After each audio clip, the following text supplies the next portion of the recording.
Hola a todos y bienvenidos a este nuevo análisis. Hoy vamos a adentrarnos en un capítulo de la historia que sinceramente a menudo se simplifica demasiado, la conquista de Honduras.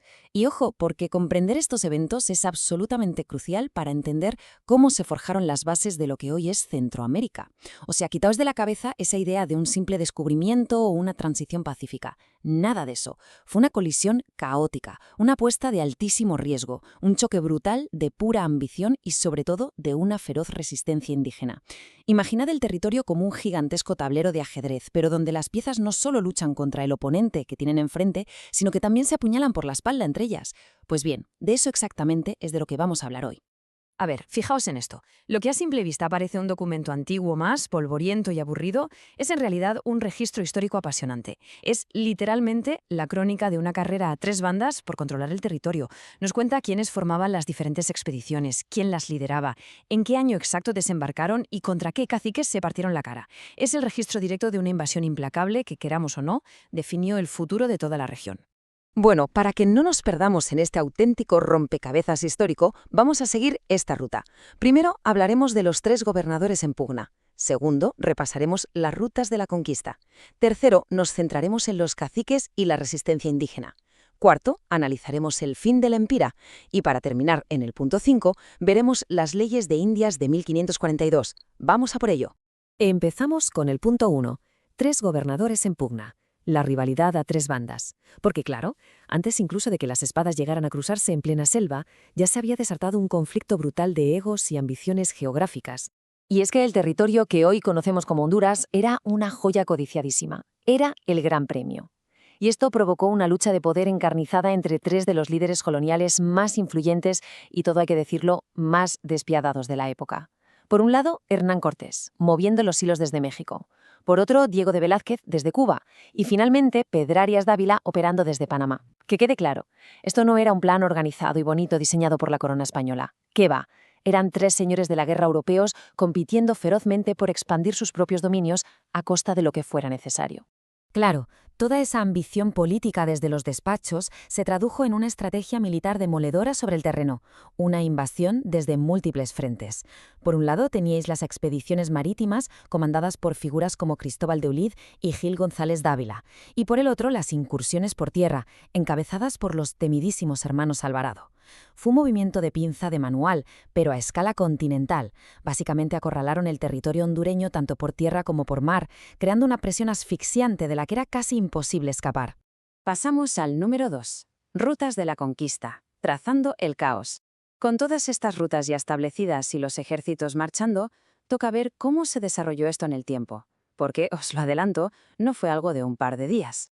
De hecho, la verdadera magnitud de esta conquista se entiende al ver las fechas. No fue un solo golpe, fue un martilleo constante. Arrancamos en 1524, con la llegada de Dávila y Olida a las costas.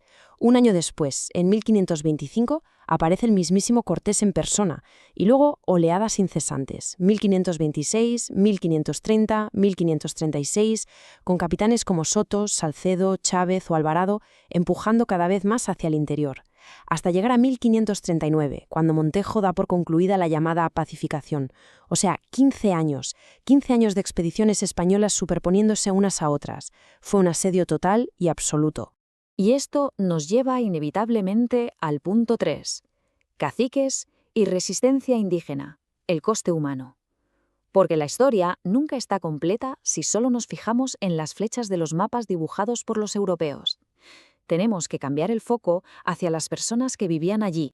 Y resulta que la conquista no fue recibida de brazos cruzados, ni mucho menos. Hubo una resistencia organizada, tenaz y feroz, liderada por figuras clave en diferentes zonas, nombres que son fundamentales en la historia centroamericana. Pizacura y Mazatlán en Papayeca, el cacique Benito en Olancho, el cacique Chortico Pangalel en la zona occidental y Cicumba en el Valle de Sula. O sea, el territorio fue defendido activamente por líderes militares y espirituales indígenas que literalmente plantaron cara al imperio más poderoso del momento. No fue un camino de rosas para los españoles, para nada. Pero detengámonos un momento aquí, porque dentro de toda esta resistencia hay una historia concreta que refleja a la perfección el horror de la época, el destino del cacique Benito. Fue capturado en 1526 por Diego López de Salcedo, exiliado y finalmente ejecutado arrojándolo a una jauría de perros. Una brutalidad incomprensible hoy en día, pero que está documentada. No eran solo batallas tácticas, eran actos de terror diseñados específicamente para quebrar psicológicamente a los pueblos indígenas. Sin embargo, ojo, la resistencia no fue igual en todas partes. La realidad sobre el terreno era una mezcla hipercompleja de guerra y diplomacia.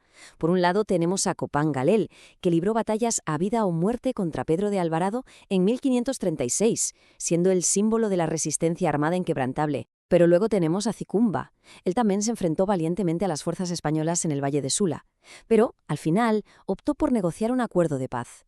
Esto nos demuestra que los líderes indígenas no eran solo guerreros ciegos, sino estrategas tomando decisiones dificilísimas para intentar asegurar la supervivencia de su gente. Número 4. El fin del Empira. Historia contra mito. Esto enlaza directamente con la figura probablemente más mítica de la resistencia hondureña. Vamos a examinar qué hay de cierto y qué hay de leyenda en su muerte. Nos situamos entre 1536 y 1537. Alfonso de Cáceres está en plena y violenta campaña militar en las montañas de Erandique y Gualcinche contra el pueblo lenca. Y al frente de esta defensa numantina estaba el famoso cacique Lempira.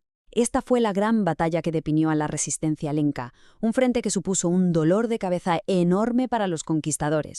Y aquí salta una revelación histórica que lo cambia todo. Un soldado español, llamado Rodrigo Ruiz, dejó escrito que él mismo combatió cuerpo a cuerpo con Lempira, que lo venció y que lo decapitó. Y lo sabemos porque lo escribió él en su Probanza de Méritos, que era una especie de currículum legal que presentaban a la corona. Esto es fascinante porque desmonta por completo muchos mitos románticos posteriores sobre traiciones o emboscadas a traición. Según el propio vencedor, fue un combate directo y letal. Llegamos por fin al quinto punto. Leyes de Indias de 1542. Regulando el caos. Porque, lógicamente, después de más de una década de invasiones, de violencia desmedida y de exterminio, la situación en el Nuevo Mundo se les había ido completamente de las manos. La respuesta desde España a esta crisis sin precedentes llegó en forma de las Leyes de Indias, en 1542. Básicamente, la corona promulgó este paquete de leyes con un objetivo claro: proteger los derechos de las poblaciones indígenas. Fue un intento, desde luego bastante tardío, de poner un poco de orden, frenar los abusos generalizados y regular un caos que había durado demasiado tiempo. Se dieron cuenta de que dejar a esos gobernadores campar a sus anchas no solo era cruel, sino que desestabilizaba por completo su propio imperio.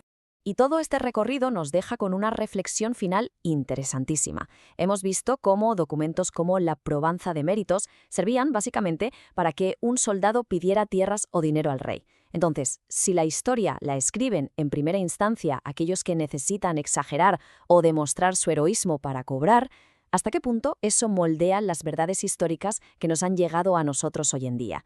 Es un recordatorio tremendo del poder que tiene quien sostiene la pluma y de por qué siempre debemos analizar críticamente la historia. Muchas gracias por acompañarnos en este análisis y hasta la próxima.